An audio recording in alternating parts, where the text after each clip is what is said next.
Hey friends, Elizabeth here from Plant-Based Bride, and welcome to another video. Today's video is one of my BuJo 101, BuJo Basics types of videos. I've done one of these in the past on the Rolling Weekly, which is my go-to weekly spread, but today's episode is going to be 100% focused on the grid spacing spread.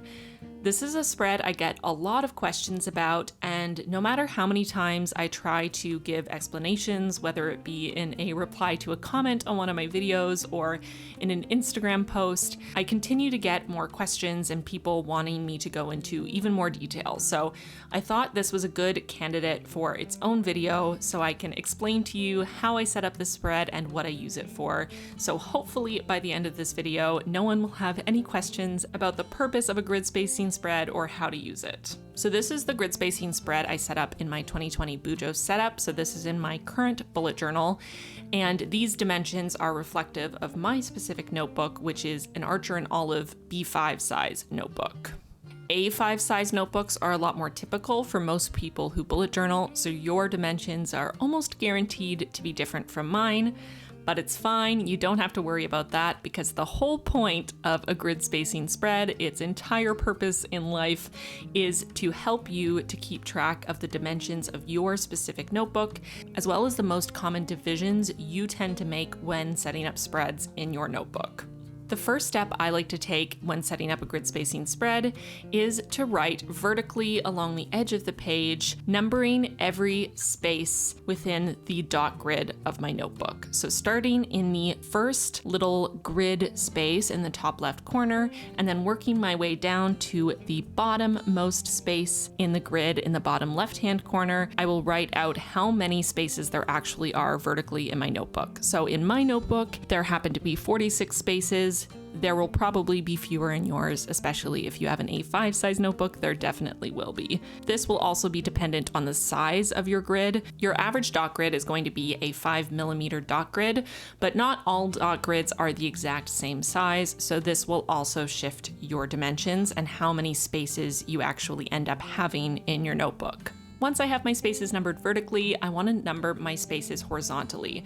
So starting from the same top left-hand grid space, I'm going to move my way towards the right side of the page and number all of the spaces horizontally. So in my B5 size notebook, I have 32 spaces horizontally. This numbering of the vertical and horizontal dimensions of your notebook, the number of grid spaces you have, is really the most basic aspect of this spread, and you could just number one of your pages like this and leave it at that if that's all that you need, if you just want to be able to keep in mind how many spaces you actually have in each direction. But I like to take it a step further and divide my page into the most common divisions that I do in my notebook when setting up spreads to make the process even faster. So what I personally like to do is divide my spread into halves first. This is the most basic way that you could divide a spread, and this makes it really easy to know if I'm setting up a spread and I just want to center something in the middle of the page. I know exactly how many grid spaces I have to count horizontally and vertically to get to the very center of the page, or if I just want to split vertically or horizontally.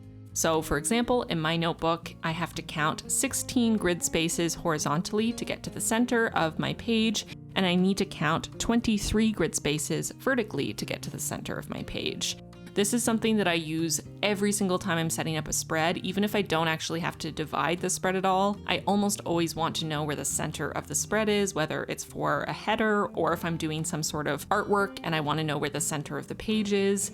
This is the aspect of my grid spacing spread that I use the most. I also like to split my spread into quarters just to have those numbers easily accessible as well. Obviously, this is just dividing the halves again in two and isn't necessary, but I like to do this and I also think it looks pretty. So obviously, if I needed to split my page into 4, I would have to count 8 spaces for each section horizontally and 11.5 spaces vertically. So as you can see here, I've now split up my page into 16 even spaces, And hopefully by now you're getting more of a clear idea of how you're going to be using this spread on a daily basis. This makes it a lot easier to figure out various sections that are going to fit perfectly on your page. I like to go one step further and also indicate the thirds of my page, because obviously you can extend this as many times as you need to in the future, dividing smaller and smaller. So once you know thirds, you can also figure out how to divide your spread into 6 even sections, etc., etc. So in my notebook, a third is 10.5 spaces horizontally and 15.5 spaces vertically. This is something that comes up as well, of course, when you're setting up spreads, that sometimes your page can't be perfectly divided into the number of sections you're going for. So sometimes you're going to have to make one section a little bit bigger, or maybe not divide by whole grid spaces and move down to half grid spaces, or even just smidgens of grid spaces, depending on how attached you are to having sections on your spread perfectly divided. I'm not typically splitting a page by more than 3 sections when I'm setting up a spread, so I don't worry about adding more divisions onto my grid spacing spread for quick reference. But if you are always splitting a page into 5 for a specific spread you use, or 7 or 15,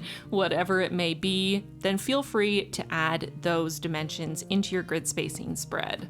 For me, all I need is the dimensions of my page as well as the half, third, and quarter splits. These are what I use on a day-to-day basis, so that's what I set up in my grid spacing spread. I've also seen versions of grid spacing spreads where people insert little boxes rather than drawing lines. I'll insert a photo into the video here with credit to the person who posted this spread. This is another way to do a grid spacing spread. This may work better for the way that your brain works, or maybe there's a third way to set up the spread that would work better for your brain. Of course, that is the fun part about bullet journaling, is that we can come up with our own spreads and our own versions of spreads to fit exactly how our brains work and what we need on a day-to-day basis. So don't feel pressured to set up a grid spacing spread the way I do or the way other people do. You can set it up however you want so it works for you. I've also seen quite a few people mention that they like to do their grid spacing spread on a separate piece of paper that they pop in the back pocket or tape to the inside of the back cover. This is a great option if you want to be able to see it while you're setting up your spread. For me, it's enough to just have my washi tape on the edge of the page so I can quickly flip to it when I need it for reference. And then I just keep those dimensions in my head while I set up the spread. But again, you have to do whatever works for you. And of course, that extends all the way to not using the spread at all if it's not something you need. If you find that you can remember the dimensions of your book without having to write them down, then good on you. You have a much better memory than me. Or maybe you find that you don't mind counting out the grid spaces every single time and figuring out the math to split up your spreads. Maybe you enjoy that process and don't really want to cut it out of your routine.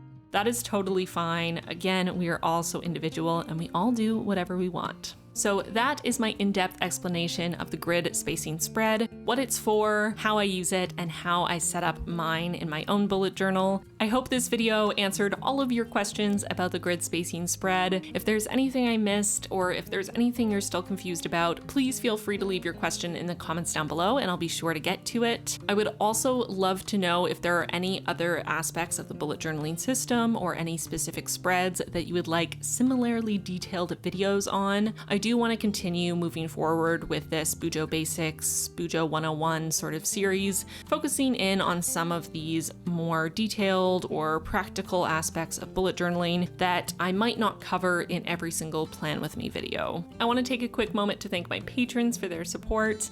If you at home want to join the squad, feel free. There's a link in the card and in the description box down below. And if you're looking for something else to watch, I highly recommend you check out this video or this video. Thanks so much for watching, and I will see you in my next one. Bye, friends.